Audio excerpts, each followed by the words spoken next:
La leyenda negra no es solo la falsa historia de la conquista española de América, sino que es un hábito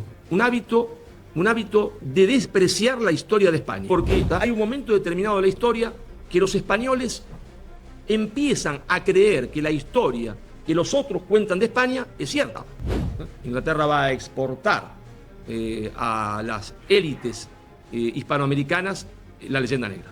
Y en el mismo periodo histórico, del 1500 al 1700, hay 2 millones de cristianos capturados por los turcos que van a ser esclavos y que van a ser llevados a Constantinopla, que fue el mayor mercado de esclavos del mundo. Y España, para la iglesia, fue siempre como la Cenicienta, ¿verdad? Es así. Es lamentable, pero es así. De los ojos de la iglesia siempre fue Francia.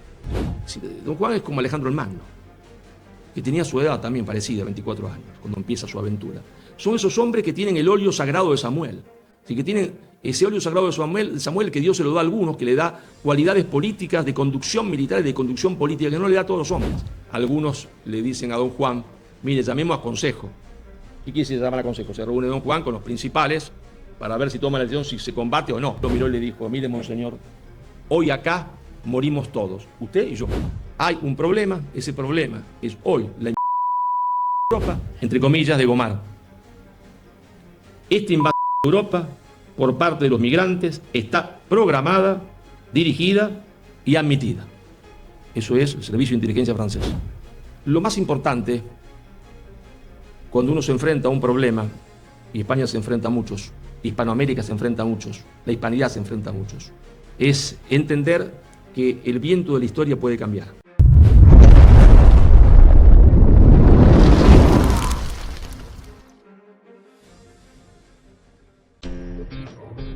Hola, buenos días, buenas tardes, buenas noches, ¿qué tal?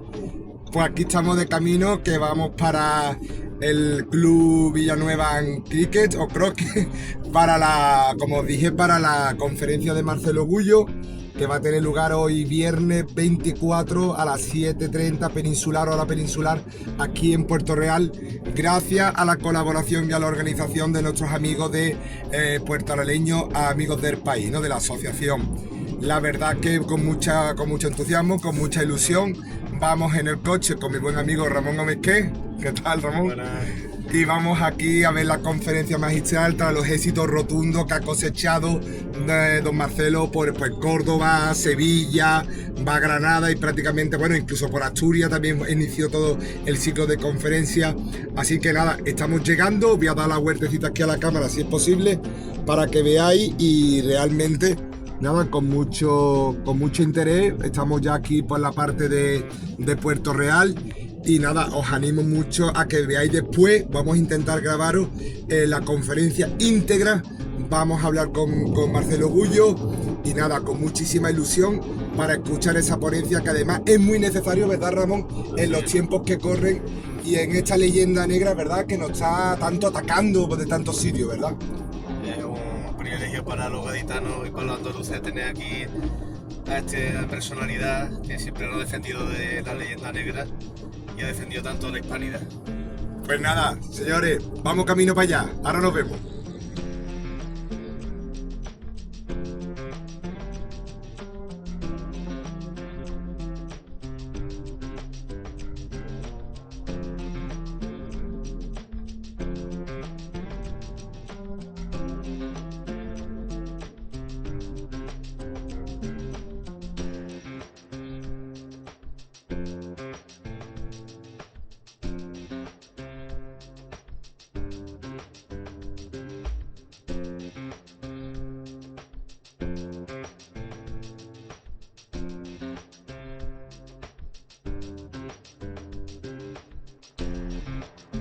Buenas tardes.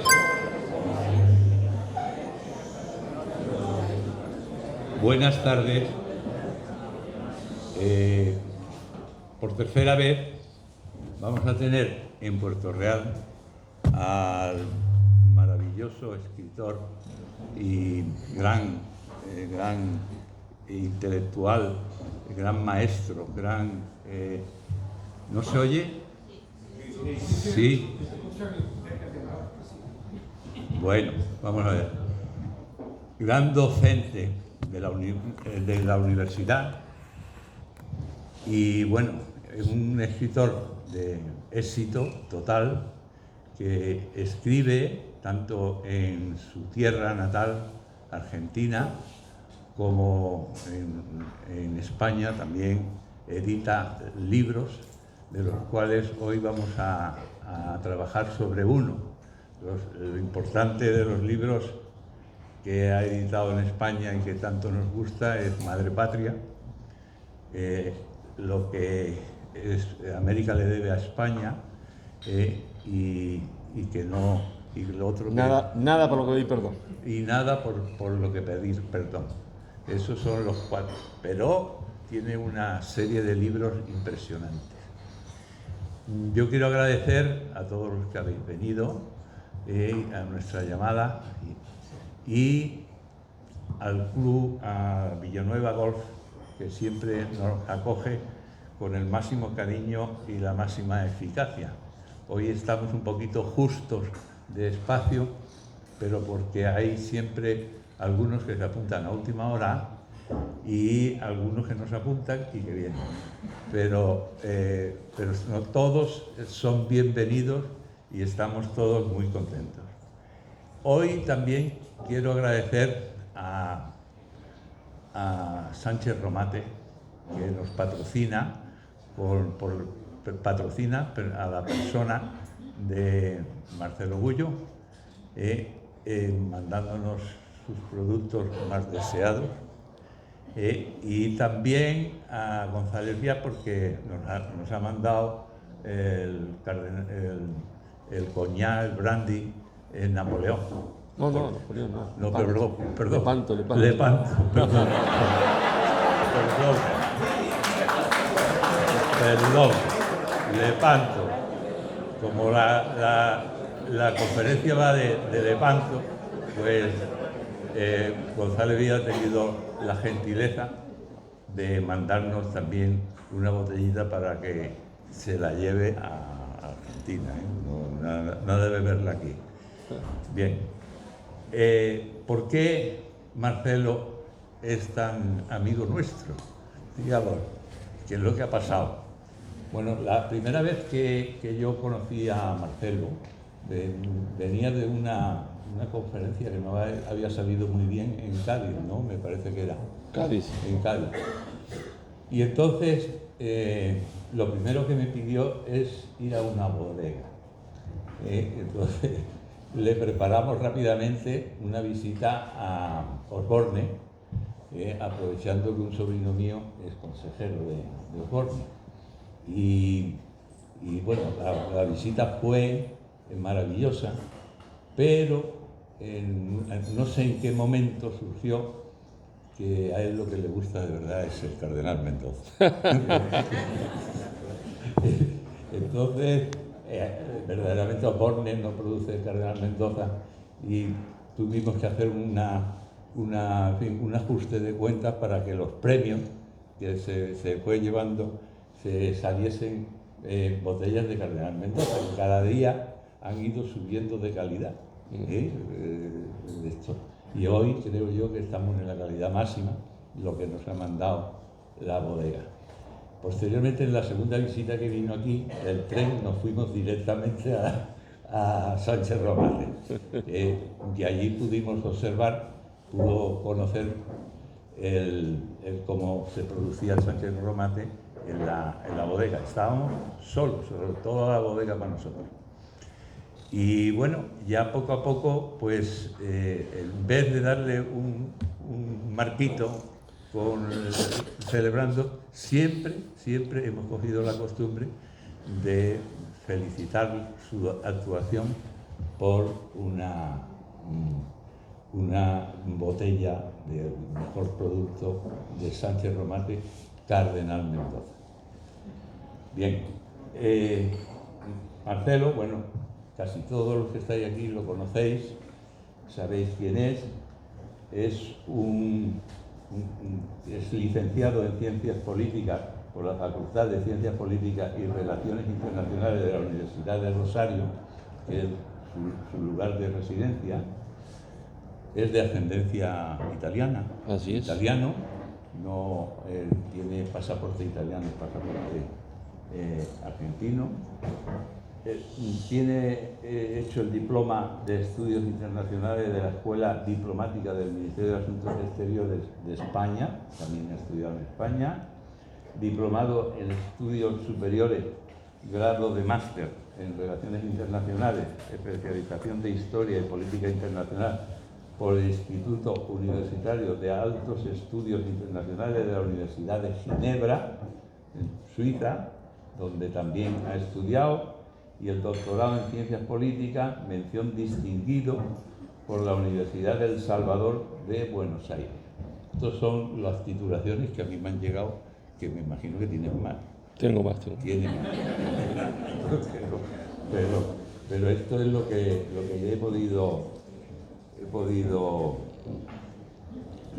Él se ha dedicado a la docencia a nivel universitario, está por supuesto en su tierra, en la Universidad de Rosario, ha estado también en universidades de Hispanoamérica en Perú, en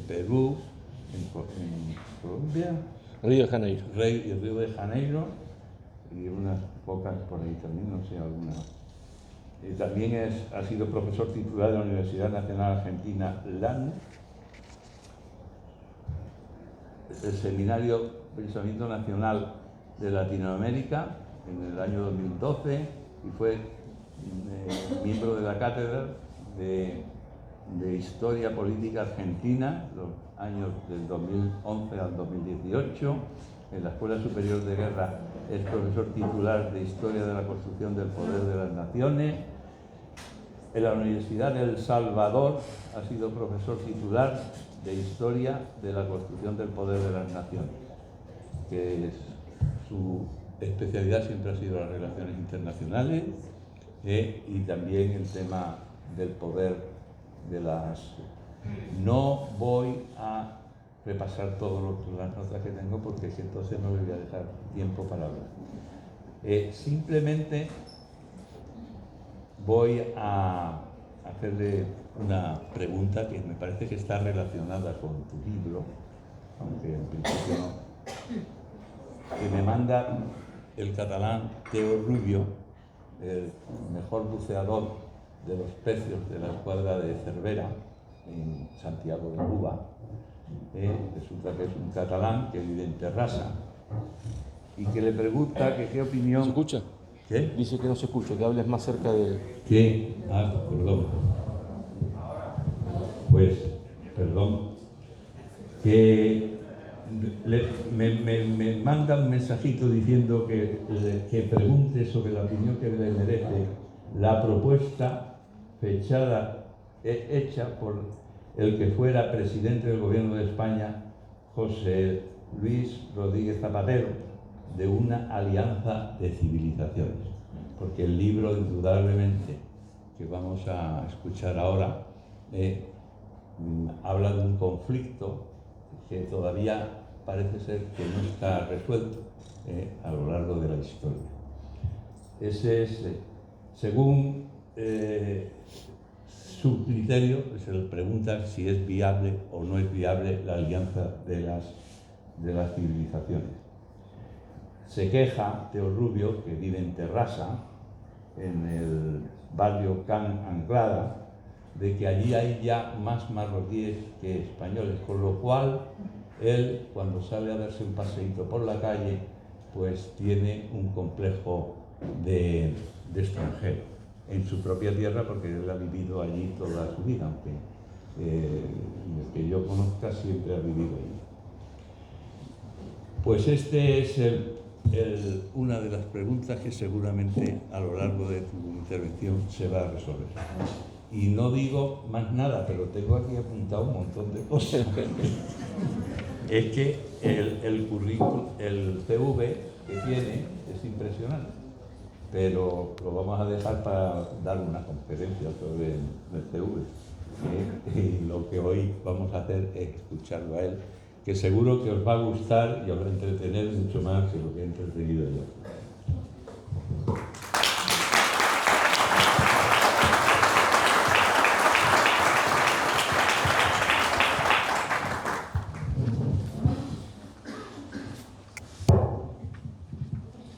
A ver, ¿se escucha ahí o me tengo que acercar mucho? A ver, ¿ahora se escucha o no? No. A ver, los que están atrás tienen que decir. ¿Así se escucha o no? ¿Seguro? Vale. Si no...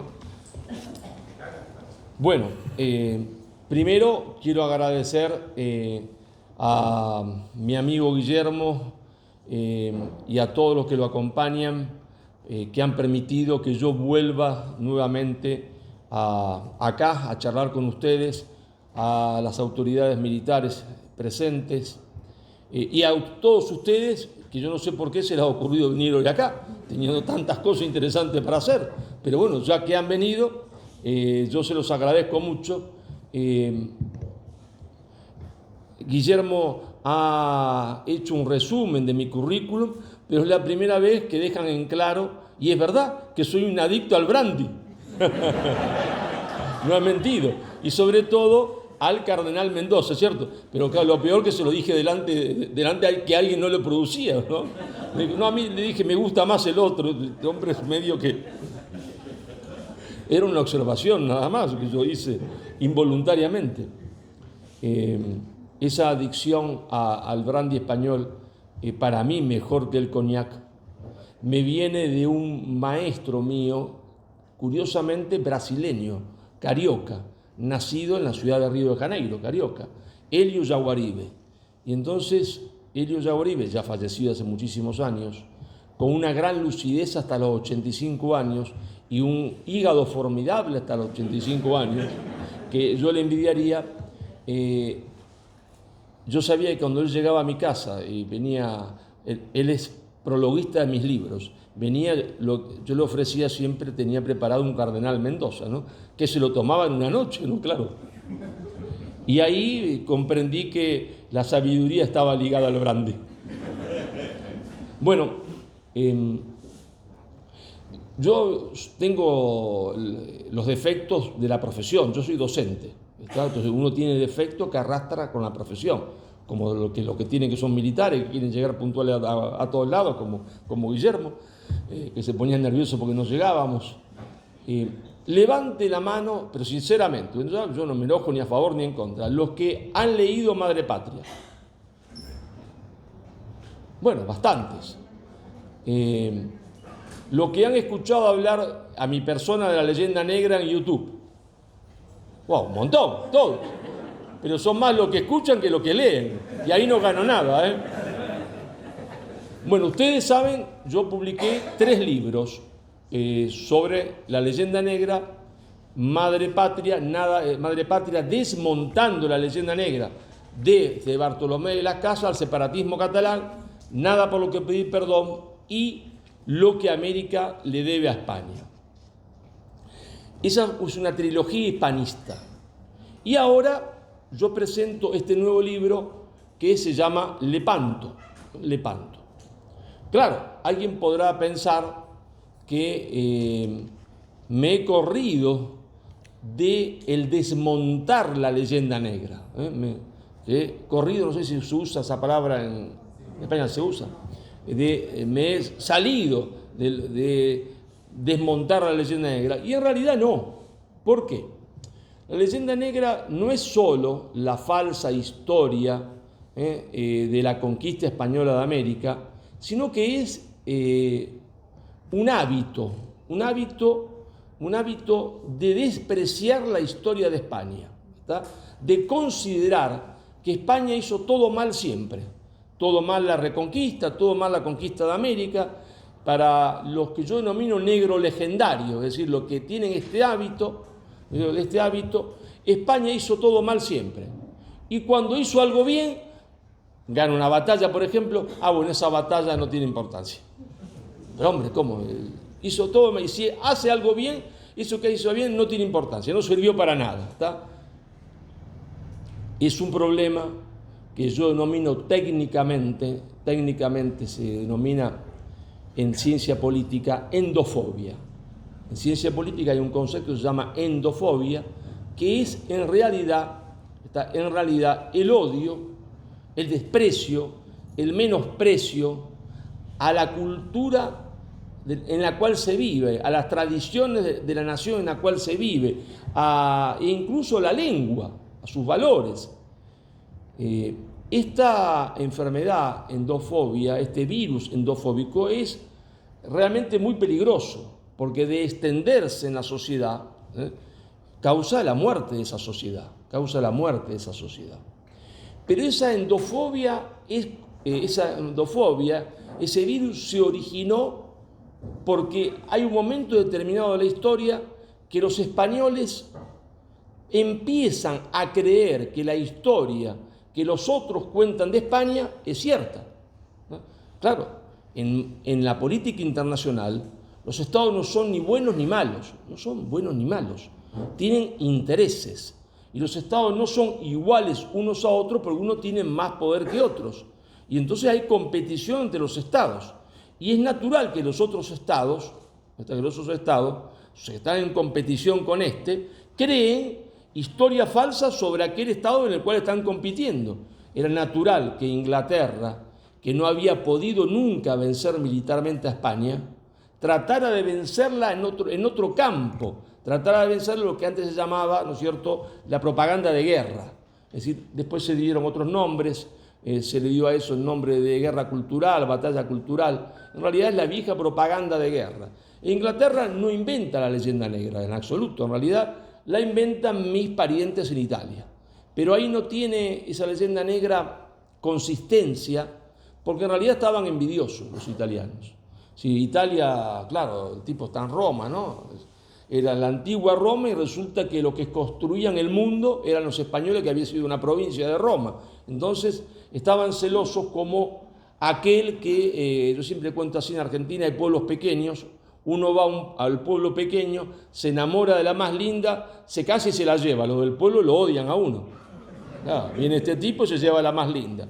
Y bueno, entonces en Italia era así, no había contenido, era insustancial la crítica.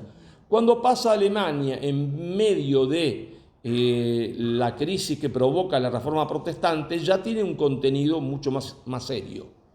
Pero donde va a tomar cuerpo es primero en Holanda, donde se van a hacer 40 ediciones del libro de Bartolomé de las Casas, que podremos decir es la obra maestra del terror negro legendario, una absoluta mentira de la primera página a la última. Pero en Inglaterra se convierte en política de Estado. Inglaterra va a exportar a las élites hispanoamericanas la leyenda negra, para derrotar a España en el plano cultural, en el plano de la propaganda, porque no ha podido jamás derrotarlo militarmente.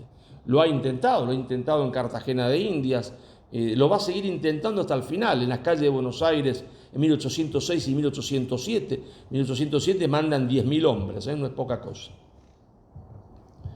Y España toma dos posturas. Primero, no entiende muy bien qué es la propaganda, y después se equivoca en contrarrestarla porque ellos hacen propaganda con panfletos, libros pequeños panfletarios, y España le responde con 10 tomos. Los 10 tomos, claro, no los lee nadie, y el panfleto lo lee todo el mundo. Es decir, se equivoca en la metodología de esta nueva guerra, en los instrumentos de esta nueva guerra. Estoy un poquito resfriado. Cada vez que vengo acá me resfrío, pero no por culpa de ustedes, ni por culpa de San Fernando, ni de Puerto Santa María, ni Puerto Real, porque me descuido antes de llegar. Y lo mismo pasa con la batalla de Lepanto. Es decir, está dentro de ese manto, esa neblina negro legendaria, ¿está? Negro legendaria. Es decir, todo el mundo sabe que se ganó, pero es una victoria inútil. Bueno, entonces había que también desmontar esa mala interpretación, esa interpretación malintencionada sobre Lepanto.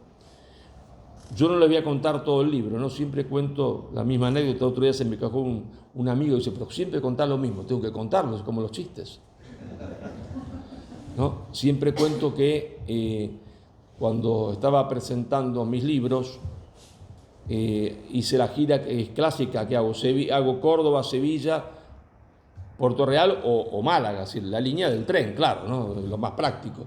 Entonces había una señora en primera fila que me seguía siempre, siempre. No me faltaba nunca, una señora mayor, una abuela, tendría 80 y pico de años, pero nunca se acercaba a que yo le firme un libro, nunca. Yo un día me animé, le dije, señora, digo, ¿por qué usted nunca, por qué me sigue primero a todas las conferencias si nunca tiene un libro mío? Hombre, me dice, porque yo soy una auténtica española. Yo hago con usted como los toreros, plaza que va, plaza que yo lo sigo. Bueno, le digo, le agradezco mucho, pero ¿por qué no compra los libros? Y me mira con una cara como diciendo, qué hombre tan ingenuo, qué hombre tan ingenuo. Me dice, profesor, me dice, que usted cuenta tan bien los libros, que ¿para qué los voy a leer? Y yo dije, soy el peor vendedor de libros del mundo. A pesar de eso, insisto en contar mis libros para motivarlos. Y entonces uno no puede entenderle Lepanto, sino dentro de un proceso histórico, Y ese proceso histórico no es otro objetivamente que el comienzo de la invasión islámica protagonizada por los árabes de la cristiandad oriental, Hay dos cristiandades, la cristiandad oriental, que se origina con la crisis el primer gran cisma de la cristiandad, Constantinopla, la capital del Imperio Romano de Oriente, la gran iglesia de Santa Sofía. Y ese mundo es invadido por unas personas que no tenían nada que ver con ese mundo, que no habitaban ahí, que solo habían habitado siempre la península arábiga. Los árabes nunca habían salido de la península arábiga. Tenían dos ciudades pequeñitas, dos oasis, Yatrib y la Meca, sin poco contacto con el Imperio Romano de Oriente, y de repente una expansión gigantesca que va a conquistar lo que hoy es Irak, lo que hoy es Siria, Israel, Palestina, Egipto, todo el norte de África. Pero nosotros nos olvidamos que Egipto, ¿no es cierto? Egipto era un país 100% cristiano copto. O sea, copto quiere decir egipcio, no quiere decir otra cosa. Son los antiguos descendientes de los que gobernaba el faraón. Si en Egipto se hablaba copto y griego. ¿Por qué griego? Porque había sido helenizado, la conquista de Alejandro el Magno, la fundación de Alejandría, se hablaba griego y copto, y eran 100% cristianos, 99 si ustedes quieren, 97. Lo mismo de Siria, lo mismo de Irak, ahí no se hablaba árabe, étnicamente no tenían nada que ver con los árabes, ni cultural, ni étnicamente nada. Pero no es que fueron dos hermanitas de la caridad golpeando la puerta así, diciendo venimos a traer un libro nuevo, y entraron y convencieron a la gente, no. En el caso de Egipto fue la cimitarra del califa Omar que conquista Egipto, ¿no? Nosotros nos olvidamos que Santa Mónica, la mamá de San Agustín, y San Agustín mismo nacieron en Argelia. Nos olvidamos que en Libia se hablaba en la mitad de Libia griego y en la otra mitad se hablaba latín, ¿no es cierto? Algunas lenguas locales también, por supuesto, y que era 100% cristiana, incluidos, se entiende, después Túnez, Marruecos y Mauritania. Y esta primera gran ola de expansión barre completamente el cristianismo de estas zonas y es detenido en España, en la batalla de Covadonga, y ahí surgen cientos de discusiones absurdas que aburren a los alumnos, aburren a la gente, sobre si fueron 1000 contra 10.000, 100 contra 1000. Mire, no tiene ninguna importancia.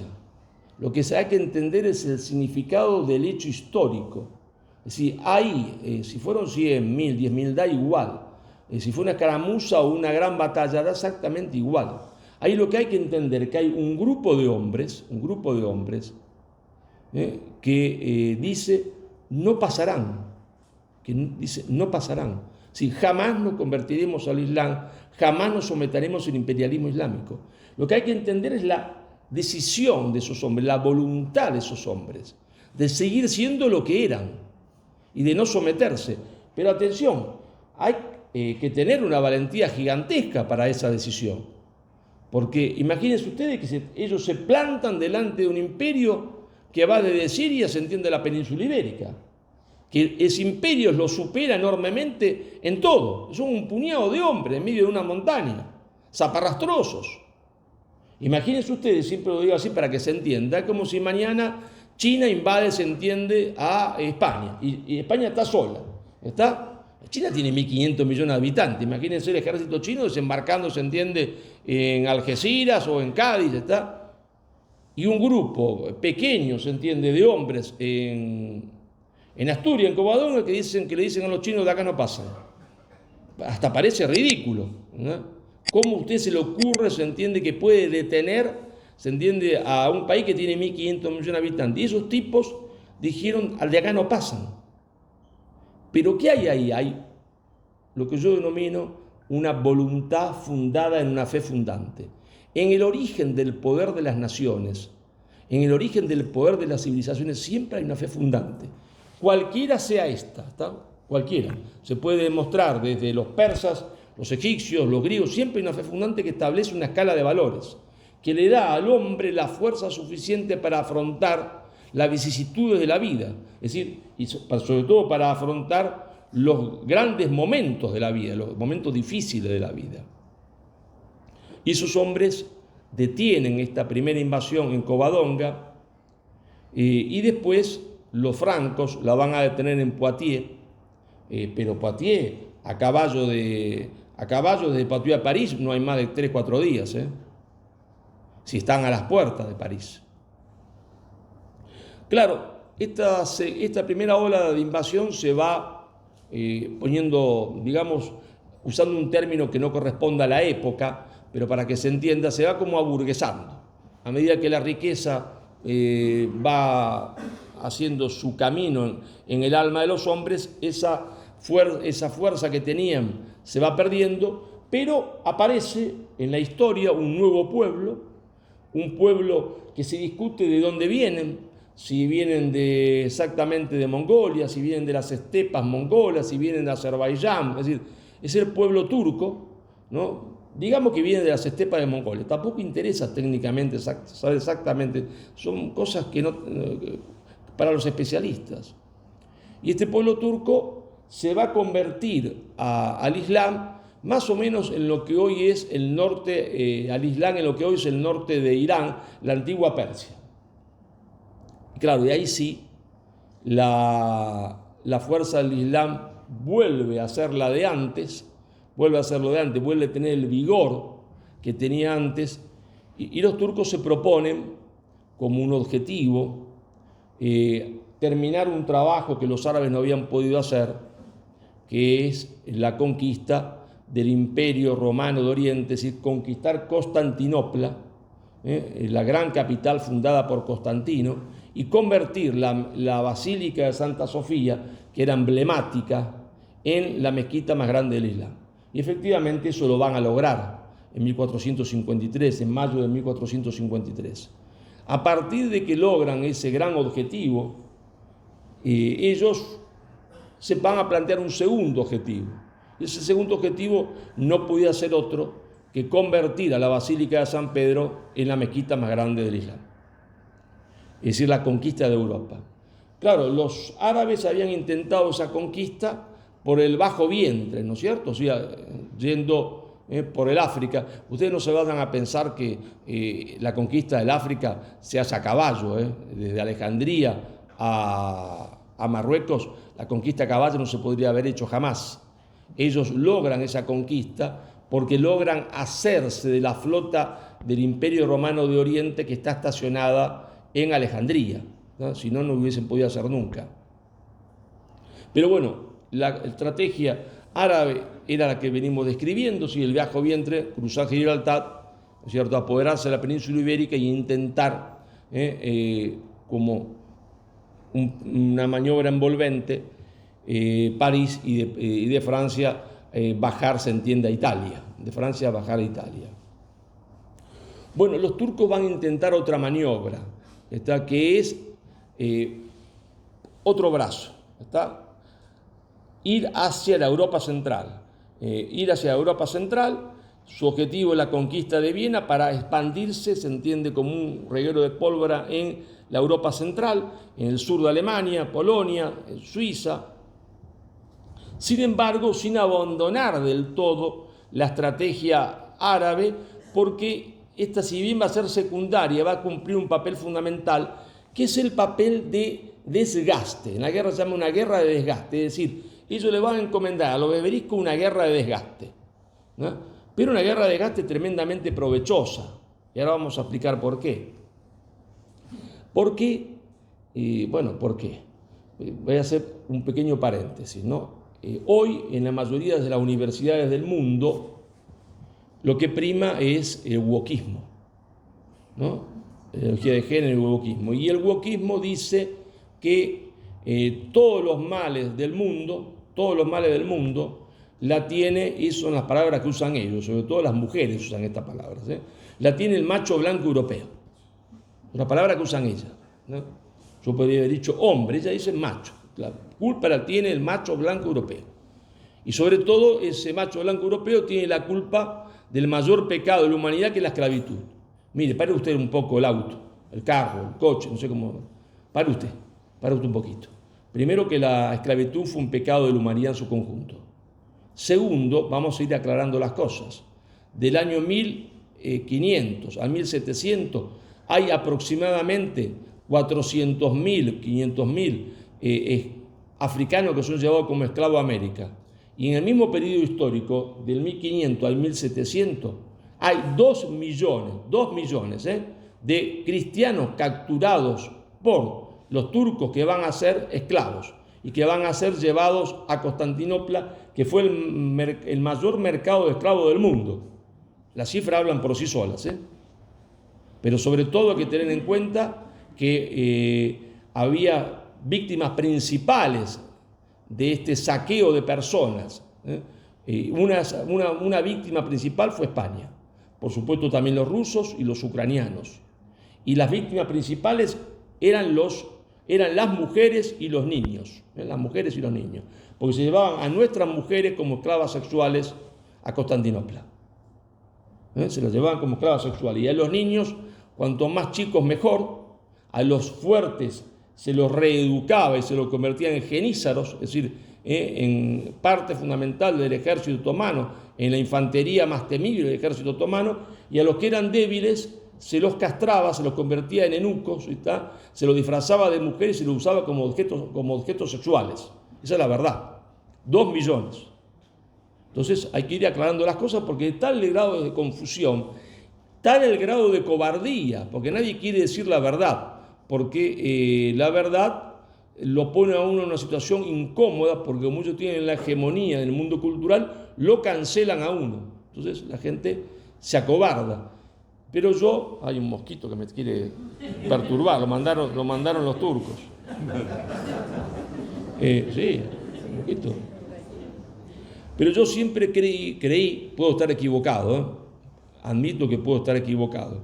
Yo siempre creí 2 cosas, y admito que puedo estar equivocado. Creí que solo la verdad lo hace a uno libre, es un mandato evangélico.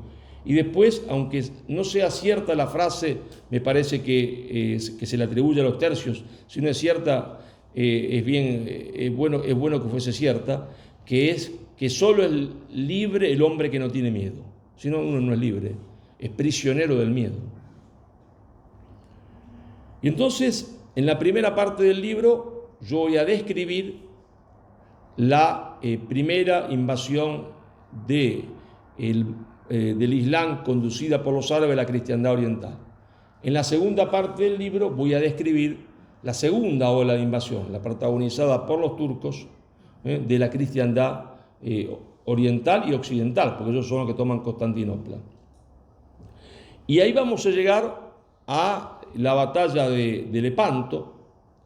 No se la voy a contar toda, pero hay algunas cosas que hay que aclarar.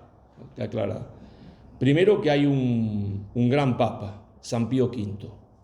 San Pío V es un papa extraordinario, de una formación intelectual fantástica, de una espiritualidad extraordinaria y de una comprensión política extraordinaria, Y entiende que lo que está en juego es que él no va a estar más en Roma. Lo entiende perfectamente. Entonces quiere construir una coalición que enfrente a los turcos, Pero la cristiandad ya está partida. La cristiandad ya se ha partido entre el mundo protestante y el mundo católico. Y hay que formar esa liga con los que son católicos. Los protestantes no van a intervenir, ¿no? ¿Y quién puede estar? Puede estar España, puede estar, ¿no es cierto?, Francia, puede estar los pequeños y desunidos pequeños estados de Italia, Venecia, Génova. Y va a estar Venecia, va a estar Génova, va a estar lo que aporte el Papa, y Francia no va a estar. ¿Y por qué Francia no está? Y me gusta decirlo esto porque la Iglesia ha sido muy poco generosa con España. Francia fue para la Iglesia su hija primogénita, ¿está? Porque la había salvado de los lombardos, y también la hija predilecta de la Iglesia fue siempre Francia, es la verdad. Y España para la Iglesia fue siempre como la Cenicienta, ¿verdad? Es así. Es lamentable, pero es así. Si los ojos de la Iglesia siempre fue Francia, siempre, ¿no? Y España, a la cual la Iglesia le debe no ser una secta cristiana dentro de Europa, sino porque sin España no hay la evangelización de un continente, hasta el día de hoy siempre España está ahí. Sus ojos están en otro lado. ¿Qué va a hacer? E incluso San Pío V, que es un papa extraordinario, lo primero que piensa es que la coalición la encabece Francia y busca un francés para que sea el jefe de la coalición. Y los franceses, como hacen siempre, le dicen: su santidad, usted es extraordinario, estamos con usted, pero estoy resfriado y no puedo ser yo, ¿está? Es un clásico de los franceses, ¿está? Un clásico. Pero si el que cree en los milagros puede decir que es un milagro, el que no, otra cosa, qué sé yo. San Pío V está dando misa y tiene que leer el Evangelio, como hacen todos los curas, ¿no? Porque el Papa también es un cura, claro, ¿no? Y le toca leer a él y lee: hay un hombre llamado Juan, y se queda en silencio. Hay muy pocos que lo están escuchando en la capilla donde él está dando misa. Vuelve a leer lo mismo, pero como masticando las palabras, lo cual ya es rarísimo, porque no hay un sacerdote, ni tampoco el Papa, que lea 2 veces el mismo texto, ¿no? No. La gente se queda perpleja, dice: algo le pasa al Papa, ¿cómo va a leer 2 veces el mismo texto? Y lo vuelve a leer por una tercera vez, y levanta sus ojos a la imagen de una virgen y dice: ya entendí, como si la virgen le estuviese hablando a él. Dice: ya entendí. Sale de ahí y pone como jefe de esa flota, que se va a llamar la flota de la Liga Santa, a un hombre que tiene 24 años, que es don Juan de Austria, un hombre que tiene 24 años. ¿Está? Por supuesto, los que están ahí, cuando el Papa anuncia esto, le dicen: miren, su santidad, no se puede eso, porque Veniero, que va a ser el jefe de la flota bizantina, tiene 70, el otro tiene 50 y pico, mucha más experiencia. Este muchacho peleó, es cierto, peleó contra la rebelión de los moriscos en Alpujarra, pero no tiene ninguna experiencia naval.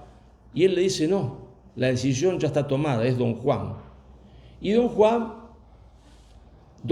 es como Alejandro el Magno, que tenía su edad también parecida, 24 años, cuando empieza su aventura. Son esos hombres que tienen el óleo sagrado de Samuel, así que tienen ese óleo sagrado de Samuel que Dios se lo da a algunos, que le da cualidades políticas, de conducción militar y de conducción política, que no le da a todos los hombres. ¿Está? Es así, porque no todo el mundo le da a Dios los mismos talentos, uno le da 10, otro 3, otros 4. ¿No? Y a don Juan tenía con dotes naturales de conductor político, de conductor militar, sí. Entonces, son superdotados. Como Miguel Ángel. Miguel Ángel no le hizo falta. Miguel Ángel podría haber nunca estudiado pintura. Uno le hubiese puesto un lienzo y el tipo pintaba. Y sí, porque es Miguel Ángel. ¿Qué quiere que le haga? Yo puedo estudiar 10 años y nunca voy a hacer una obra como Miguel Ángel. Y no me va a salir. Porque Miguel Ángel está dotado por Dios para eso. Pero lo que yo quiero llamarle la atención es que don Juan no ha nacido en España. Don Juan ha nacido en Alemania y su madre es alemana. Él es producto de una debilidad de su padre, el César, Carlos, ¿no es cierto? Carlos I, Carlos V, como ustedes quieran, con una señorita que tenía 18 años, la edad de su hijo Felipe. Sin embargo, don Juan es un auténtico español. Un auténtico español. ¿Porque habla español? Sí, claro. ¿Porque es católico? Sí, claro. Pero eso no es lo que daba la característica a un hombre de ser español. Lo que daba la característica a los españoles de ese momento era que eran hombres que vivían para practicar el bien. ¿Qué bien? El bien común. Y cuando no se podía practicar el bien, sabían morir con dignidad. Sabían morir con dignidad. Y eso es don Juan. Es la expresión, se entiende, de lo más profundo de España, el saber vivir practicando el bien o el saber morir con dignidad cuando no hay ninguna otra alternativa. No se puede morir como un cobarde. Y ahí combate don Juan, que es el hombre que va a hacer el milagro de convertir una flota, que ustedes no se imaginen que la flota y las galeras, ahí van hombres, ahí van algunos hombres sí que son profesionales, como don Álvaro de Bazán, por supuesto, hombres de honor, pero van otros muchachos que tienen 3 muertos en sus espaldas y que mataron a 3 personas por haber perdido los dados. No son muchachos. Y sin embargo, él convierte a esa flota en una flota donde va a primar la fe, un espíritu religioso extraordinario. Y eso lo hace él. Sí, él tiene sus sacerdotes que le ha mandado el Papa, franciscanos, dominicos, jesuitas, que están en las galeras, pero es su mística lo que hace eso. Al punto tal que antes de la batalla, todos los cronistas dicen que la flota se confiesa y comulga, incluidos 700 protestantes que acompañaban la flota, que no creen ni en la confesión ni en la comunión, todos. Es una genialidad de don Juan, es su arte de la conducción del ser humano, que se va a ganar la conducción y el respeto de hombres que tienen 70, 50, 60 años y él tiene 24. Otro auténtico español, claro, que está ahí, que sabe que se debe morir con dignidad cuando no hay ninguna otra alternativa, que no se puede morir como un cobarde y no se puede vivir como un cobarde, porque uno elige morir con dignidad, porque la contrapartida de eso es vivir como un cobarde. Es Miguel de Cervantes Saavedra. Claro, que antes de ser escritor, antes de ser famoso, antes de dedicarse a las plumas, se dedica a las armas, es un soldado español. Pero un soldado español que sube a las galeras y va a Lepanto porque se le da la gana a él. Nadie lo obliga a subir a esas galeras. Y nadie lo obliga a combatir en Lepanto porque está enfermo el hombre, tiene fiebre. Lo que se llamaba en ese momento calentura. Calentura quiere decir que tiene una fiebre que ese hombre no puede combatir. Y los superiores le dicen, usted no puede combatir. Y la respuesta es la de un auténtico español. Es decir, no, yo voy a morir combatiendo, porque es mejor morir combatiendo que morir de fiebre en esta cama. ¿Qué me importa? ¿Verdad? Esos son los hombres que van a ir a Lepanto.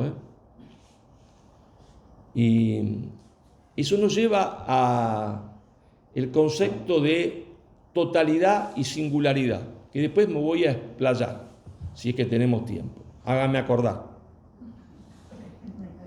¿Sí? Porque es como una clase, ustedes tienen que hacerme acordar, ese profesor se olvidó de esto. ¿No? Entonces, bueno, los voy llevando a ustedes en el libro, primera invasión, segunda invasión, batalla de Lepanto, y ese día no era un día para España. Digo España porque claro que había venecianos, claro que había genoveses, napolitanos, pero sin España no había Lepanto. Ese día no era un día para España. Ese día no era el día para España. Y para mañana apáguenlo porque si no...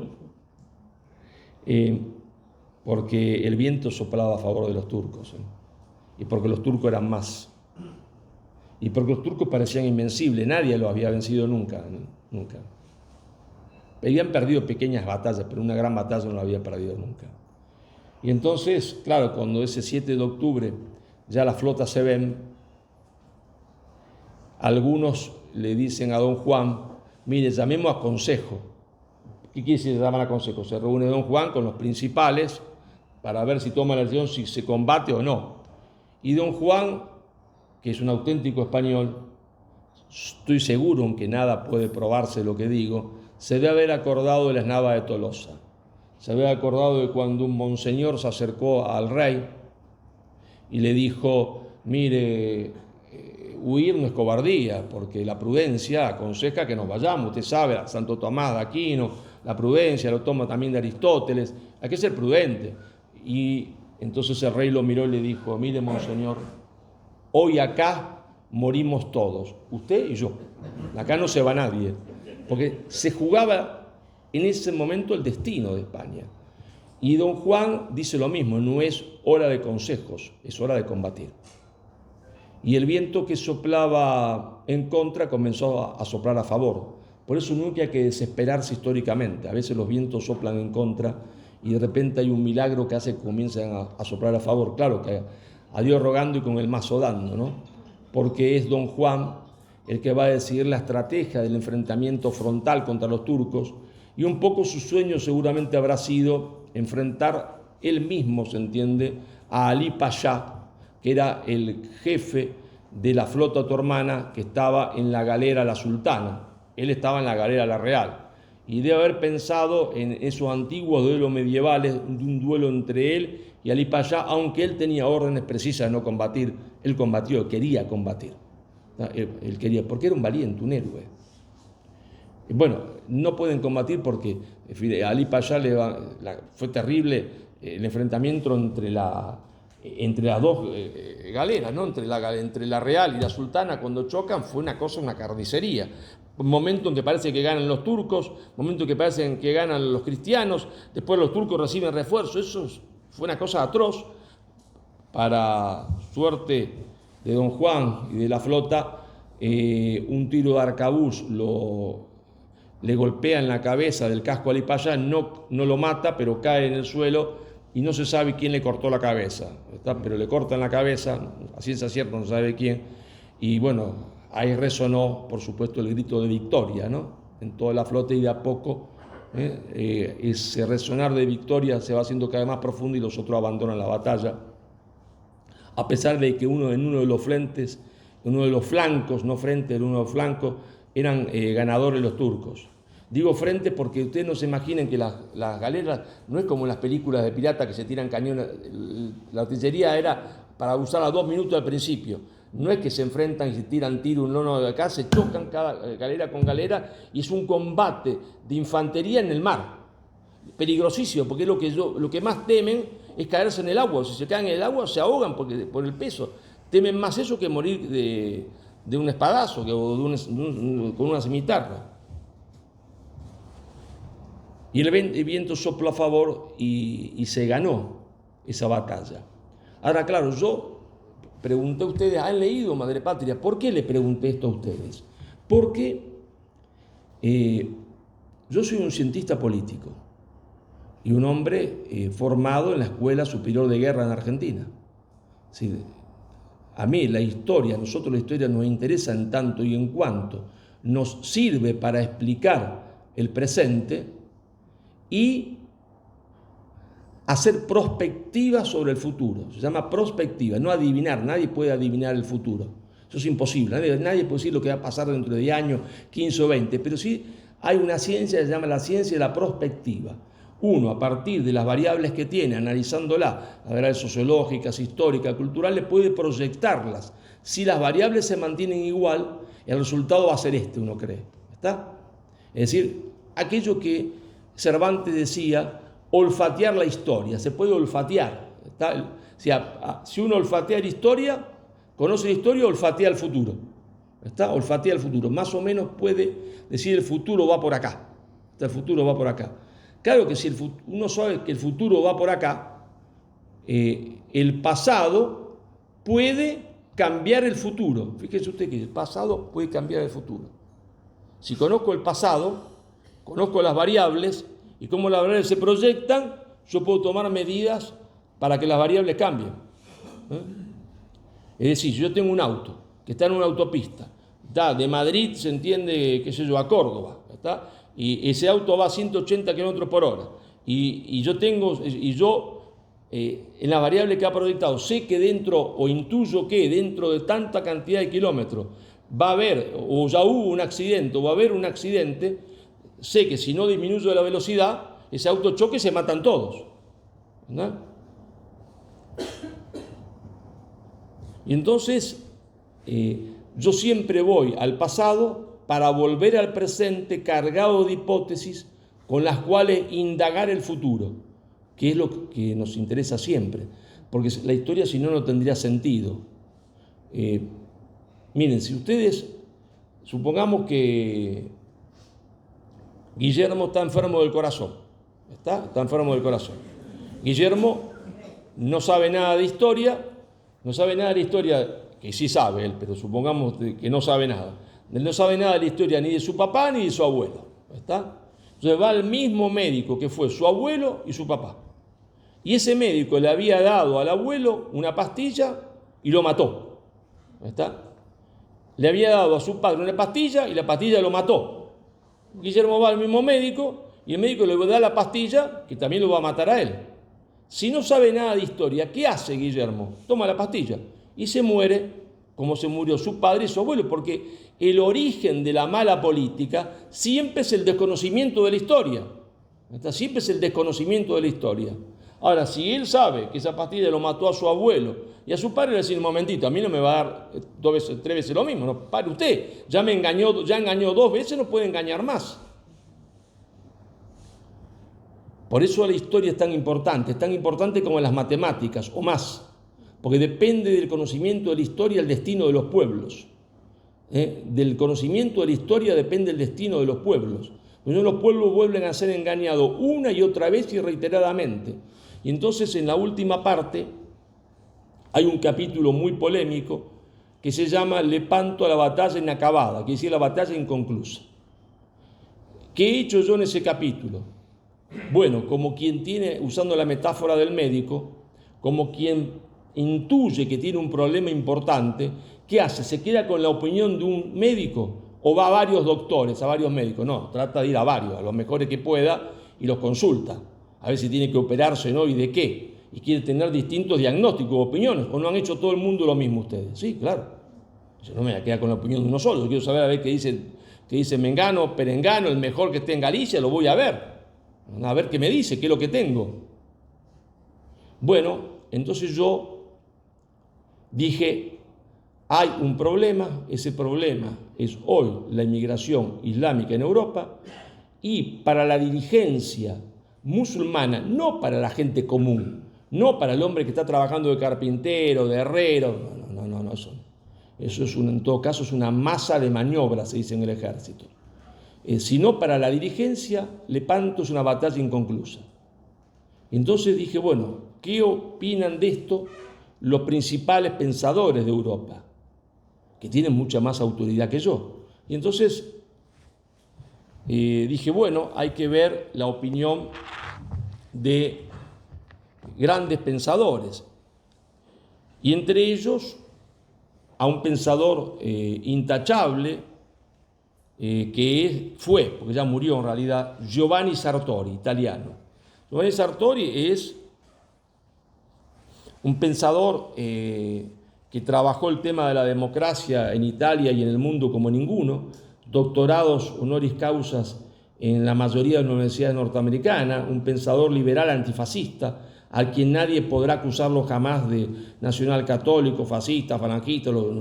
Sartori es el intelectual antifascista por esencia, ¿no? Y entonces, ¿qué dice Sartori? Bueno, Sartori dice, estamos en manos de políticos ignorantes, que no conocen la historia ni tienen cultura. Eso lo dice Sartori, yo no me estoy refiriendo a España, Cualquier coincidencia es pura casualidad. Solo se preocupan por conservar su sillón. Pasan el día escuchando la opinión del contrario y pensando en qué respuesta darle. Así no se construye nada. No hay líderes ni hombres de Estado, y así nos va. La Unión Europea es un edificio mal construido y se está derrumbando. La situación se hace más desastrosa porque algunos han creído que se podían integrar los inmigrantes musulmanes, y eso no es posible. Eso lo dice Sartori, no lo digo yo. Hay que ver si Sartori está acertado o no, es otro problema. Entonces yo dije, bueno, hay que también ver qué opinan otros. Y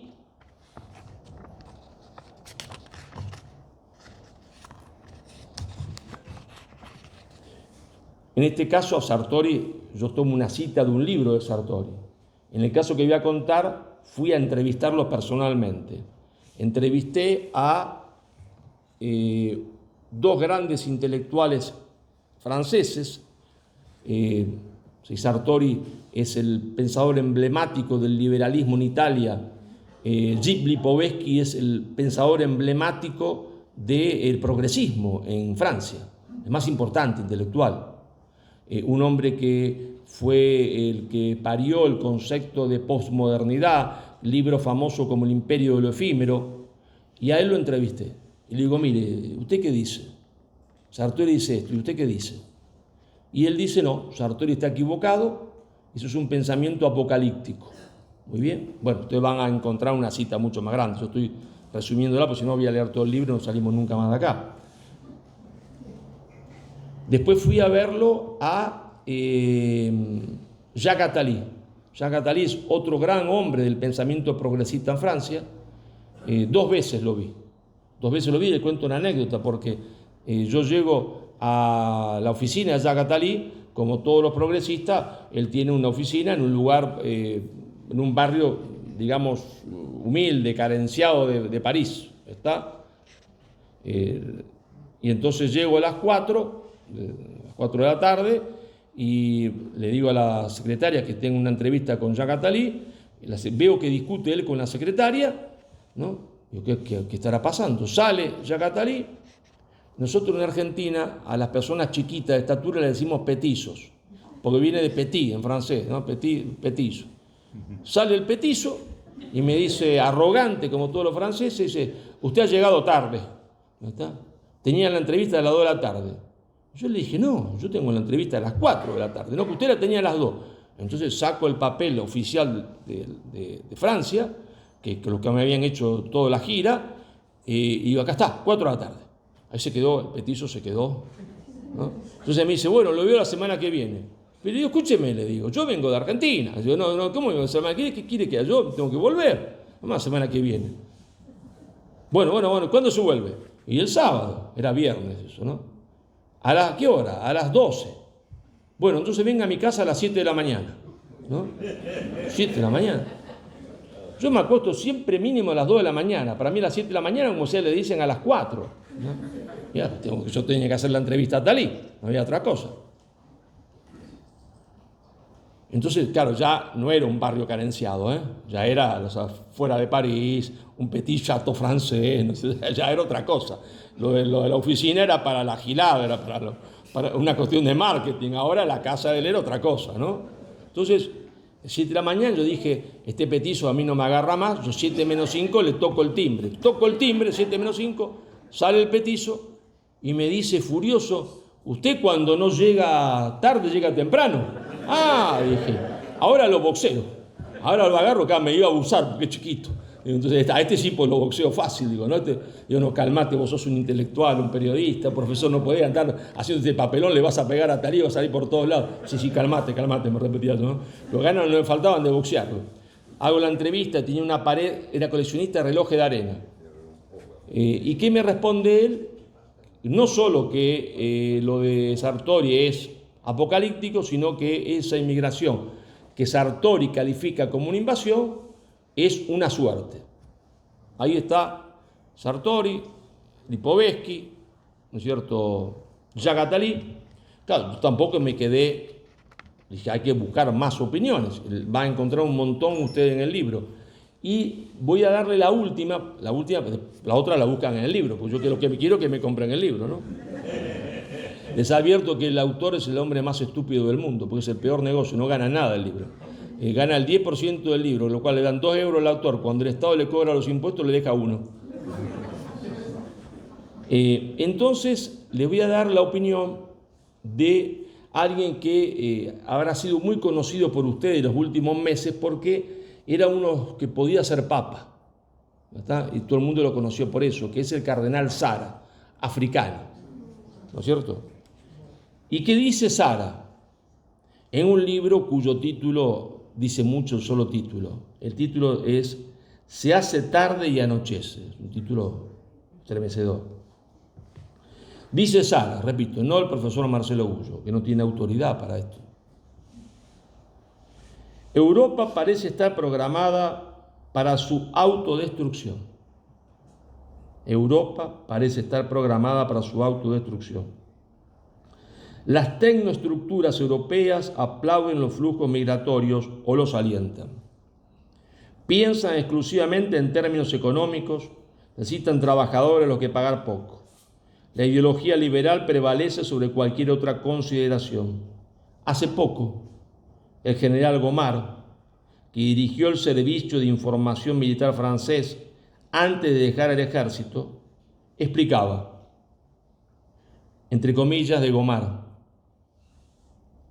esta invasión de Europa por parte de los migrantes está programada, dirigida y admitida.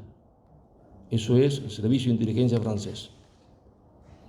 Ustedes van en el libro a encontrar muchas más opiniones, opiniones de marxistas como el filósofo joven italiano Diego Fusaro y la opinión también de los dirigentes del mundo islámico. También había que ver qué opinaban al respecto del asunto. Yo no se lo voy a contar. Por supuesto que yo no soy un hombre de no opinar y no tengo miedo de opinar. La opinión mía la van a encontrar en la conclusión del libro, ¿no? Yo no les voy a decir cuál para que lo lean, pero sí voy a leerle la frase que encabeza el capítulo. Yo siempre el capítulo tiene un título, ¿no es cierto? Y después siempre pongo una frase que me parece a mí importante porque en realidad resume todo, ¿está? Pero tiene que ser una frase de alguien importante, claro, no una frase mía. Marcelo, ¿quién es? Nadie. Entonces, no, la frase... Yo les voy a leer esta frase, no les voy a decir de quién es, y después les digo o les pregunto a ustedes. Dice la frase lo siguiente, ¿no? Veo a la iglesia afligida por una plaga mortal, más profunda y dolorosa que la de este milenio. Se llama islamismo. He visto a las hordas venir de occidente a oriente. Invadirán Europa, que será un sótano lleno de antiguallas, penumbra y telarañas. Recuerdo de familia. Vosotros, la iglesia del tercer milenio, deberéis contener la invasión, pero no con las armas. Las armas no bastarán, sino con vuestra fe vivida íntegramente. El hombre que dijo esto es nada más ni nada menos acertado o desacertado. Cada uno opinará lo que quiera. Quizás este hombre se haya equivocado. Puede ser. Este hombre es San Juan Pablo II. Ahora, yo quiero decirles que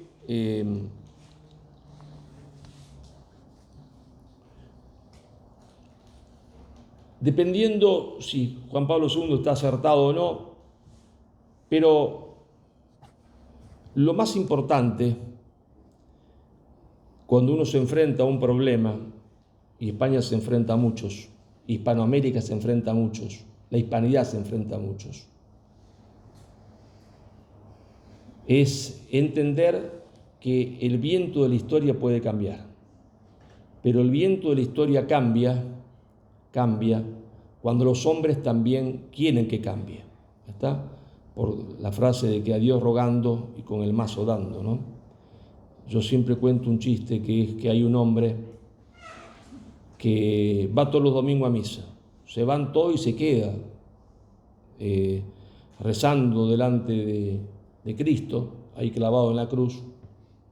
Y entonces el hombre le dice: Diosito, Diosito, haceme ganar la lotería.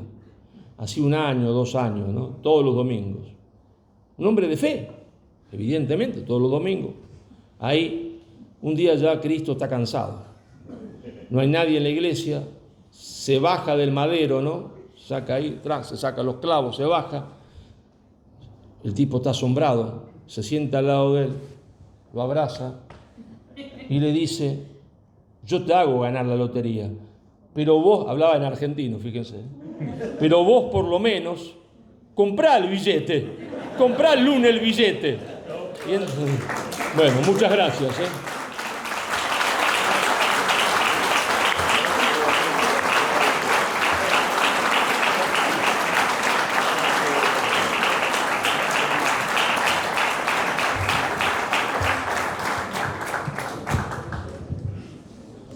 Marcelo, muchas gracias. Una vez más, muy brillante, y tenemos que agradecerte que todo lo que hablas generalmente es con mucho cariño hacia España y todo lo que supone el hispanismo. El hispanismo, la primera vez que conocimos a Marcelo, nos impactó muchísimo. Nosotros somos una asociación en realidad con fines, digamos, socioeconómicos. O sea, lo que queremos hacer es que la economía en la zona pues suba, ¿no? Y para eso tenemos bastante actividad. Tenemos un aula de cultura, naturalmente, y a partir de que Marcelo entró en nuestras vidas, hicimos dentro del aula de cultura un ciclo de hispanismo. O sea, nos convertimos, vamos, yo he sido hispanista toda la vida, pero no con esta fuerza que transmite Marcelo. Y nos convertimos nosotros en hispanistas y pues a partir de ahí, bueno, el año pasado me parece que hicimos 5 actos hispanistas. Este año llevamos 2 o 3. Bueno, pues ahí para comprar libros están fuera, los que los venden, la librería se ha puesto fuera porque aquí dentro ha sido imposible porque la asistencia, de luego batimos récord, bates récord tuyo y bates récord nuestro a la vez. O sea, no hemos tenido nunca una audiencia tan numerosa, ni tan poblada, ni tan atenta a lo que dices. ¿Quieres que haya una pregunta? Quiero decirle una cosita también, antes de las, si quieren hacer alguna pregunta, no sé si tenemos tiempo o no.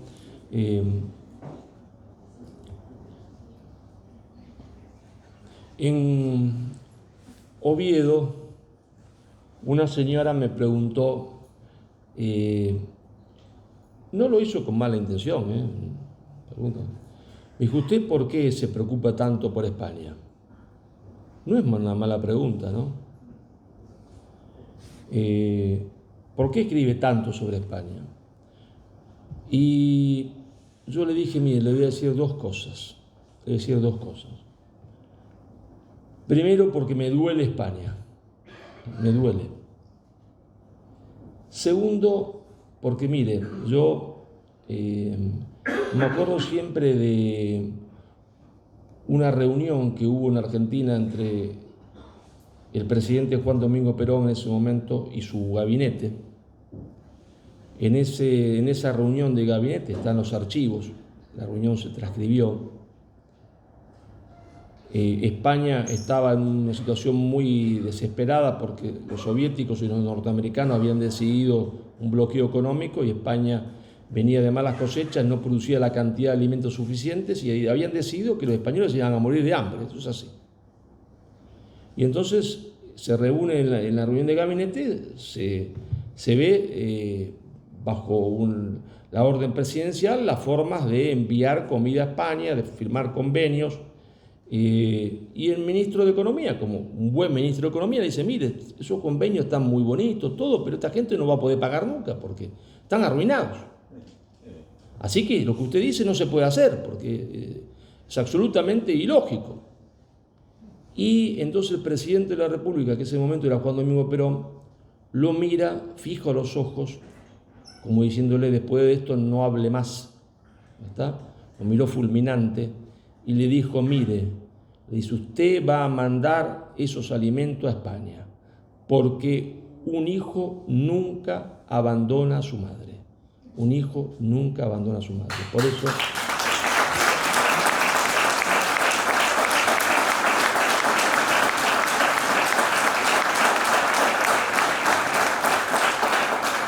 Por eso yo escribo lo que escribo y le agradezco a ustedes muy profundamente. Me siento yo emocionado porque han colmado todas las instalaciones, hay gente de pie, así que yo se los agradezco mucho. Muchas gracias.